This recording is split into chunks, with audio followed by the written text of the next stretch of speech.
Hey guys! Welcome back to my channel. My name is Jenna, but you guys can call me Jen, and I'm coming at you today with a book talk. As you can tell by the title, the book I'm going to be talking about today is Priory of the Orange Tree. I love this book so much, and it merited an entire video.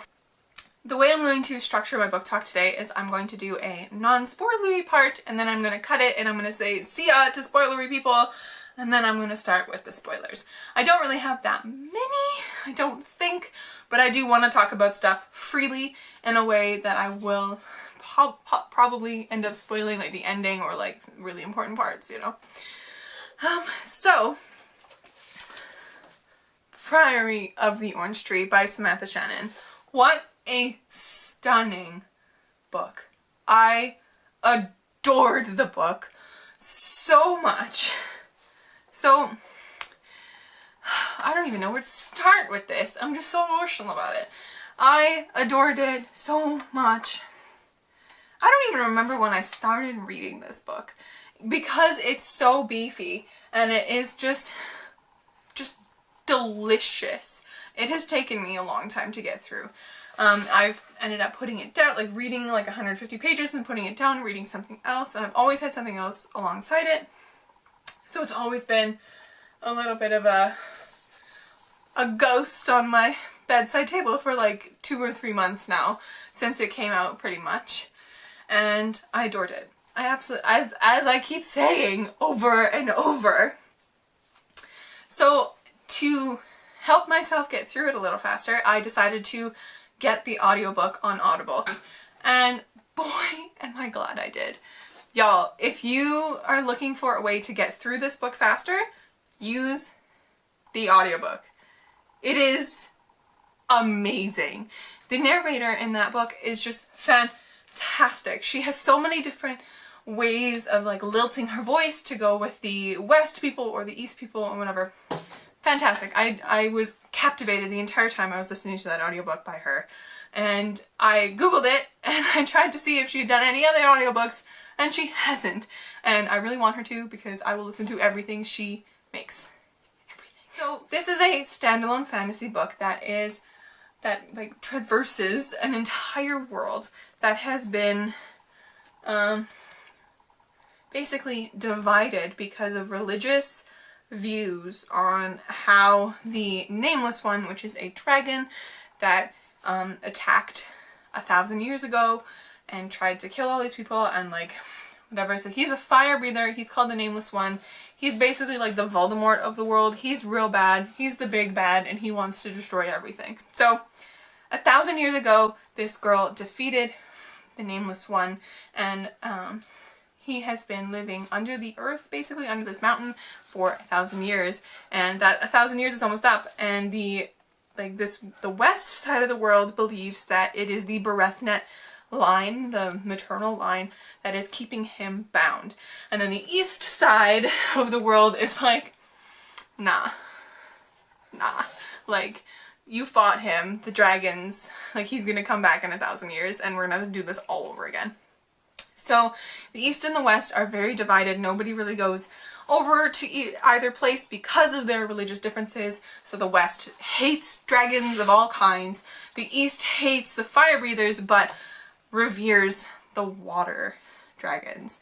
They're basically gods in the East. So we have a bunch of different point of views. We have Nicolas Ruse, who is a doctor who was exiled. He's basically an alchemist who was exiled from the West by the Queen of Innis to the East in Arishma, and he's been there as a prisoner ever since. Kind of like a prisoner. He has not been able to leave his home or anything, and so he is one of our points of views. Who else do we have? We have Tane, who is from the East, and she is a potential dragon rider, and so she is that part of the story, and she shows the east side of the world. And then we have Iad, who is a southern mage with the Priory of the Orange Tree, who has come to the Queen of Innis's castle to protect her from everything, basically, so that the Berethnet line can stay good and that the dragon can stay bound, basically. And we also have Lord Arteloth Beck. They call him Loth in it, and he's wonderful. And he is sent at the beginning of the book away because he is the queen's best friend, and this one person at court is basically like, you're threatening the royal marriage, you need to go. So he leaves. He is forced out, basically. And those are all our point of view characters. The really wonderful thing about this book is that 3 out of those 4 characters are LGBTQ plus characters. So Nicolas Ruse, he's gay, and he fell in love with a man named Janart, who died a while ago, and was basically the reason why Nicolas Ruse was exiled, because Nicolas went off the deep end, basically, into money and gambling and drinking and all that, and he didn't do his job. And the queen was like, get out. So then we have Iad as well, who is gay, and then we have Tane, who's gay as well. The only one who isn't is Loth, basically, but he doesn't really have a love interest throughout this entire thing, which is okay. But one great thing about this is that there's no real focus on, like, homophobia or anything. They're just part of the world, and I love that. I love that. And it's not like a romantic book, it's just part of the world, which I love. So to get started with the non-spoilery stuff, I have written a few things that I want to talk about. 5 things that I absolutely loved about this book, just in general. So, number 1, the world. This world was incredible. I loved the way that dragons were like knitted into it, how religion played a part, how like the kingdoms played a part, and all of that. I felt like I was in this story with everybody, and I was in this world with them. I still feel like I am. Like, I still feel like I have part of that audiobook to go, but I don't, because it's done. The second thing, which I've already touched on, is the characters. Because, like, the rep is so wonderful. I loved it all. I love them all. I think my favorite character is Iad, because she's just an incredibly complex but also incredibly confident and strong character. She's so badass, and she's just there to protect the Queen of Minas, and things happen, and it's so good. So good. She plays such a quintessential part in this story, and she starts off as like a handmaiden, basically, and she grows and she becomes just a really important part of the story that I'm not going to spoil right now. And another favorite of mine is Margaret Beck, who is Loth's sister. She is really cool. She ends up growing on me a lot more by the end of it, because like she's not really a part of it at the beginning. She's kind of there. She's like a friend of Iad's. She's another lady in waiting to the Queen of Innis and Sabron, and she just becomes really great at the end. I really enjoy her character. She's really funny. But I love the way that the characters are all linked together. I love the friendships created. I love the relationships in general in this book. They were so wonderful. And just the flawed parts of each of these characters was so realistic to me. I absolutely adored them all. I mean, yeah, I hated Nicolas Ruse a lot. I didn't like him, but I enjoyed his point of view chapters because he was an interesting character, which is amazing. Like, Samantha Shannon has created some incredibly interesting characters that just make this book so much better. The third thing that I absolutely love, I just have written here, dragons. So what I really mean to say is that the magical element of the world, how it is intertwined in it. So it's not at the forefront. Yes, there are dragons and it's part of this world, but it's not like a fantasy-centric, like super magical system that there's like mages everywhere and there's magic and there's people and then no. Like, this is a politics-heavy book, and it's a relationship-heavy book, and it is incredibly blended in with the magical and the dragonic and all that kind of stuff. And I really, really enjoyed the Tane chapters when she was a dragon rider, because we meet her dragon Yamathan, and Yamathan is just such an interesting being in this world, and I would love to have seen more of the dragons and like interacting with the dragons themselves, but I think it was focused more on the people of this world, which I also really, really adored. And the mages of this world are the Priory of the Orange Tree. So Iad is a mage, and she's part of the Priory, as I said before. And the magic that they can do is stemmed from this orange tree, hence the name, the orange tree. And this orange tree basically decides if they have the proper, if they are worthy of eating the fruit of the tree.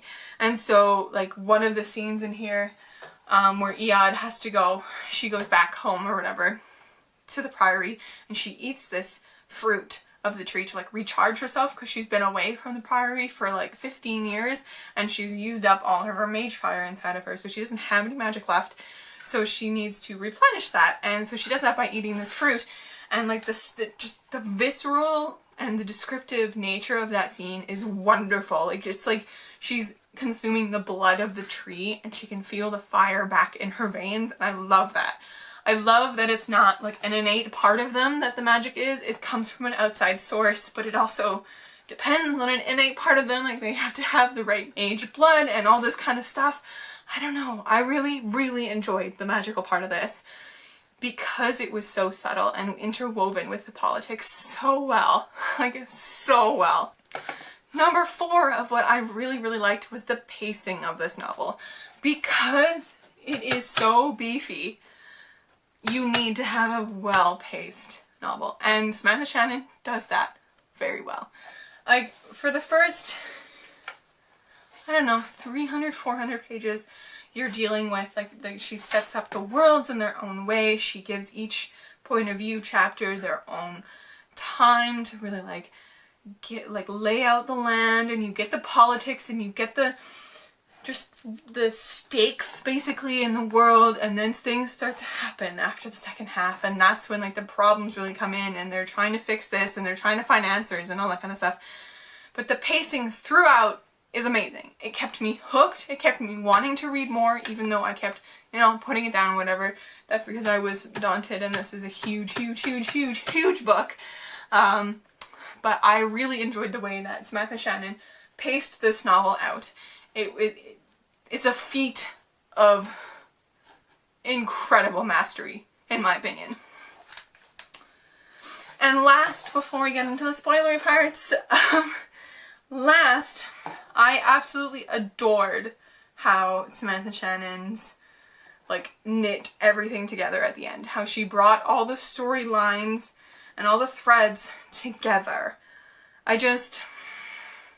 remember being in my car on the way home from work listening to some of the more getting towards the end. I had 3 hours left of the audiobook and I was just like, wow.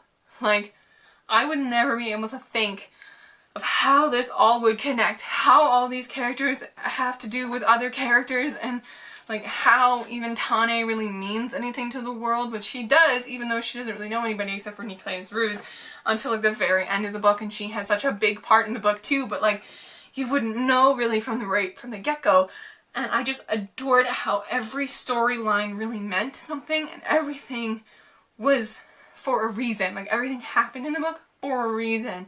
I loved it. There was pirates who would come in and mess up dragons, and I was like, why? Why do we need this in here? And we needed it because it means something near the end of the book, and they are vital. I adored that every single element in this book was vital to the way that the conclusion came together. So that is where I'm going to cut it for the non-spoilery folk. See you guys later. I hope you enjoyed this part of the video. Make sure to comment down below if you are now intrigued enough to go read this book without knowing the spoilery parts, because there are a few things that I wanted to talk about that are spoilery. So, bye! I don't know what I'm doing. I'm literally losing my mind. Anyways, okay.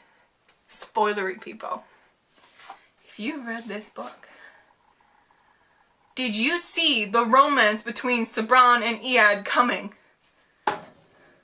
I adored their romance so much. I needed it. I needed them to be together, and just the way that at the end that Iad had to go out and be the prioress of the orange tree, and then Sabran was infertile and she couldn't have kids, so the Breathinet line is now done and she has to now rule a kingdom whose entire belief system has been thrown up into the air, and she's like, listen, I'm gonna pick a different era, and 10 years from now I'm gonna find you and we're gonna have our lives together. And I was like, how can you wait 10 years? That is insane. But then again, you need that because it's the Queen of Innis, and then Iad is now the Priory, the prioress of the Priory, and they both have intense responsibilities, and they're in different parts of the world now.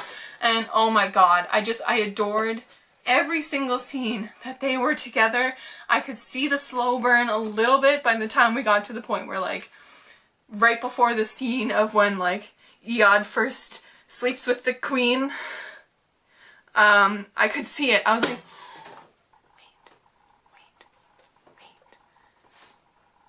wait. Iad and the queen? No way. I was losing my mind. As you can see, I'm still losing my mind.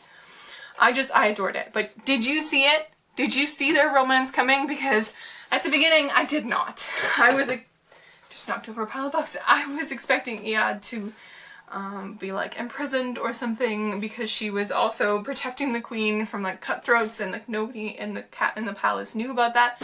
I was expecting something to go along with that, but no. I did not see the romance part coming, and it is beautifully written. And oh my god. And tied to that, Sabran, the character of the Queen of Innis. I was heartbroken for her throughout the entire thing, because she doesn't really even have a friend there. But her ladies in waiting are some of them are spies, and no one really listens to her. And then Iad comes in and is like, I got you, girl. And Iad tells her what she needs to hear, even though some of it is a little brutal and you shouldn't talk to a queen like that.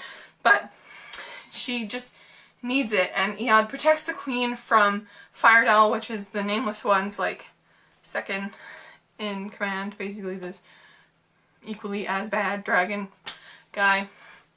And then when she gets married to Prince Albrecht, and then Albrecht dies right when Sabran is pregnant with his child, and then this different kind, they call it the White Worm, this other dragon who's actually the woman of the woods, that one sorceress lady who just wasn't there in the beginning, but then all of a sudden it's the biggest villain of the entire thing besides the Nameless One. I didn't see that coming either.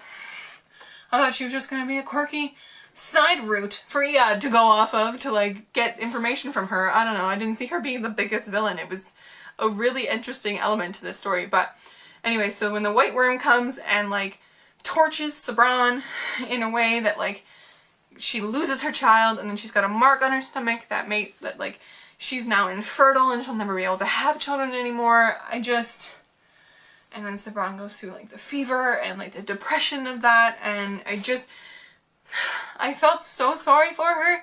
And then in the scene when she comes in to her palace area with all these courtiers, and she hasn't been seen for weeks, and people are like, oh, she's gonna come out with her baby in her arms. That's usually what it means to be gone on bed rest, basically. And she comes out and she's visibly not pregnant, and she doesn't have a baby in her arms, and they're like, what? And then she tells them basically that she's lost the child through I think if I remember correctly, she uses the Crest lady who was trying to usurp her, basically, as an excuse as to why she lost the child. She was poisoned, and Crest was the reason. She doesn't tell her kingdom that she can't have any more children. She just uses that she's lost this child so that they still have a little bit of faith in her. But that scene tore me to pieces. And then Iad is there, and this is after Iad has come in back after she was accused of this, and she was chased out of the castle, and then like, yeah, it's back. And Sabran's like, I trust her with everything I have. And then Loth is back, and they're like, listen, this is what's happening. The Nameless One is going to come back. And this spring, he's gonna be here. So we have to prepare. We have to create alliances with the other kingdoms around the world and all this kind of stuff. But like, that scene was amazing. And then like the dance scene after that, I adored it with Iad and Sabran dancing together. Like, that was perfect.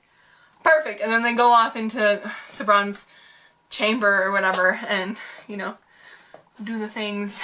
And I just, I love their relationship so much. I didn't think I was going to when it first, like, started happening, because Sabran was an iffy character to me, but, like, she's incredibly layered, and I adored her at the end. Absolutely adored her so much. What else do I want to talk about before this video becomes too long? Tane. Tane's character. Oh my gosh. Again, I felt so sorry for her because of her, like, just incredible self-scrutiny and her lack of confidence or whatever, and the fact that on the very night before she is to, like, the ceremony to, like, say if she's become a rider or not, she breaks, like, the one law of their entire world and doesn't tell anybody that she does. Like, she takes in an outsider against everything else, and that guilt eats at her from that day out. And then the fact that her choice to keep that outsider there and not tell anybody about the outsider, and then she uses her girlfriend at the time, Susa, to like cover for her, gets Susa killed, and she sees Susa's head just like, no, she sees Susa get beheaded. She gets like taken from her like sea guard castle or whatever, and like the outsider names her with this fishhook scar on her face as like the person that he saw first, and so they figure it's gotta be Tane, this like huge dragon rider person who like everybody loves. So they take her and they like let her see her girlfriend get beheaded, and just the guilt that comes from that, and she's just ridden with it. And then she becomes a scholar, and she's just like, I have to shut out everything, I have to forget my dragon, I have to forget everything. But then Yamathan gets taken by some pirate people, and then she's like, oh my god, these pirate people have my dragon, and my dragon is amazing, nobody, no. So then she goes and saves Yamathan with Loth at this, again, the way that Samantha Shannon has knit together all these storylines just blows my mind. Absolutely blows my mind. Oh, I think I'm gonna leave it here before I start like narrating this entire book myself. I really hope you guys enjoyed watching. I hope you guys enjoyed reading Priory if you have, and if you've made it to this part and you haven't read Priory, what are you doing? I just spoiled like 3 huge things for you guys. That's ridiculous. I know there's a lot more that happens in this, but like, come on. Come on. But yes, Priory of the Orange Tree, I gave it 5 out of 5 stars if I haven't already mentioned that, or if it hasn't been already quite obvious. I really hope you enjoyed my book talk about this incredible book, and let me know down below what books you recently gave 5 stars. I would love to know. And I would love to know if you guys have any suggestions for what you want to see from me coming up in the next few weeks. Because I'm always open to suggestions and video ideas and book recommendations. And please leave them down below. Anyways, I'm going to... I don't know what I'm going to go do. Cry over Sabran and Iad probably, because... oh, I love it. I love it. Anyways, guys, make sure to like this video and hit that subscribe button down below, and we'll hit the little bell icon so you know when I upload. And make sure to follow me on all my social medias down below. They're in the description. I write them down there for you. Please follow me over there, because Bookstagram is my life, and I think I'm funny on Book Twitter. Probably not though, because like nobody follows me. So, anyways, make sure to stay kind and keep on reading. Bye guys.